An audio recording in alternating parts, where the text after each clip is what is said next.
Now, I would like to introduce Paul Benedict. He is going to do a talk about heroes.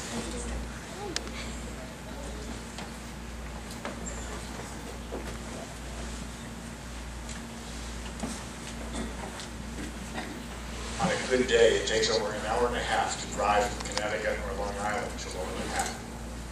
This was not a good day. There were roadblocks everywhere, and roads and bridges were closed to all but official personnel.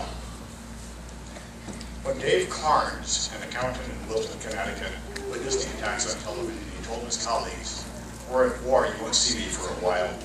He left his office and went to get a haircut. He told the barber to make it a good, squared-off Marine Corps haircut. When it was done, he made a brief stop at his church to pray, and drove home to put on his uniform. Carnes had spent 23 years in the Corps, retiring as a staff sergeant, and he always kept 2 sets of fatigues in his closet, starched and pressed, just because. With flashlight, trenching shovel, and his K-bar knife, he began to drive. On Long Island, Jason Thomas was dropping his daughter off at his mother's home when the plane struck the towers. Thomas had been a sergeant in the Marine Corps, and he too kept a uniform at the ready, just because. Grabbing his gear, he told his mother, "My city needs me," and he began to drive. They say there are no ex-Marines, no former Marines. There are only Marines. And roadblocks open for Marines. Dave Carnes and Jason Thomas drove as fast as they could, as close as they could, and then ran toward the center of the ash cloud. Flames and smoke were everywhere, and the entire site was so unstable, rescue workers had been ordered off the pile. It was simply too dangerous. But Dave Carnes didn't retreat. Jason Thomas didn't retreat. Across the burning, shifting pile, the smoke cleared for just an instant, as one Marine spotted another Marine in camouflage fatigues. Dave Carnes and Jason Thomas met for the first time. Together into the blackness of horror, they climbed through the hot tangled steel. No one else was searching the pile. The official rescue workers had obeyed the order to leave. Over and over, they shouted at the top of their lungs, "United States Marines, can anyone hear us?" 2 of the last 3 survivors ever found under the wreckage did hear them. Port Authority officers Will Jimeno and John McLaughlin were buried in the center of the World Trade Center ruins, well below the surface. They could be heard, barely, but not seen. Time to call in the cavalry. Carnes sent Thomas to the surface to bring help while he tried to find a signal on his cell phone. 911 was jammed and didn't answer, so Carnes called his wife in Connecticut and his sister in Pittsburgh and told them to somehow get through to New York police headquarters to tell them where survivors had been found. It was no after 7 p.m. Jimeno and McLaughlin had been buried for over 9 hours. Jimeno begged Carnes not to leave and later said he feared Carnes' voice would trail away, as had that of another Winchester rescuer hours earlier. Dave Carnes stayed with them, talking to them and reassuring them until Thomas returned, with Chuck Sirica, a former paramedic with an expired license, who came to the site after pulling his old uniform out of the closet. With entry shovels, K-bars, and bare hands, they began to dig. Officers with the elite emergency service unit of the NYPD finally arrived and took over the rescue, with Carnes and Thomas assisting where they could. During the effort, orders were shouted, "Medic, I need air," or "Marine, get me some water." At one point in the middle of this exhausting work, a cop asked their names. The former paramedic said, "Chuck." Dave Carnes said, "Call me Staff Sergeant." And then I was finally extricated after 3 intense hours of digging, and while another team of cops continued to work for 6 more hours to free McLaughlin, Jason Thomas and Dave Carnes left the pile, utterly exhausted. Jason Thomas went home, but returned to Ground Zero every day for another 2.5 weeks. Then quietly walked away and tried to forget. It was years before anyone even knew his first name, as he reluctantly revealed his role in the rescue, only after he saw a film that chronicled the heroism of the 2 Marines on that day. Dave Carnes went with Officer Jimeno to the hospital. And while the doctors treated the injured cop, he grabbed a few hours sleep on an empty bed in the hospital psychiatric ward.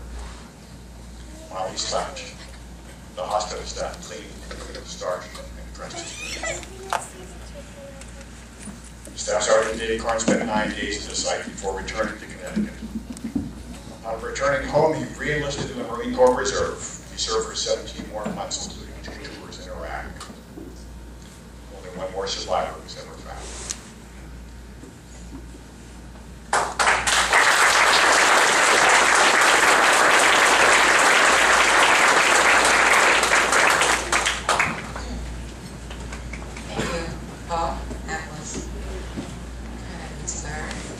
There are probably many, many of those stories. We get to see them on TV, and some people might know someone or other, but that was a good story. Next, we are going to do the laying of the wreath. So if Chief Higley and Captain Scott Taylor can come forward and then do.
Ladies and gentlemen in the city of Mesquite, please rise for the presentation of our colors. Uniformed personnel, attend hut. Honor guard. Forward. March.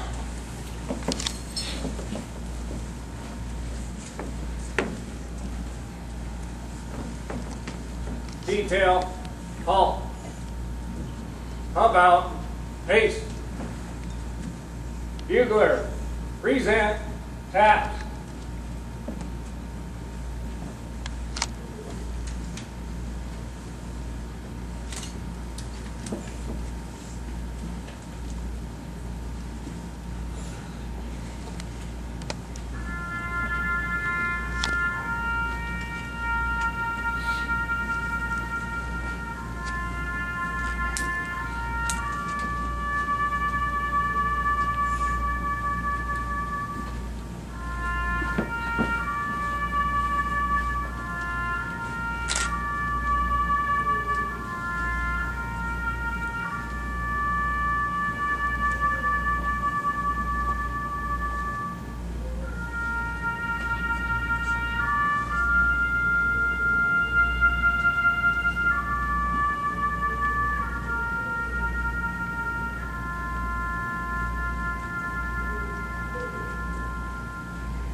Detail. Forward. March.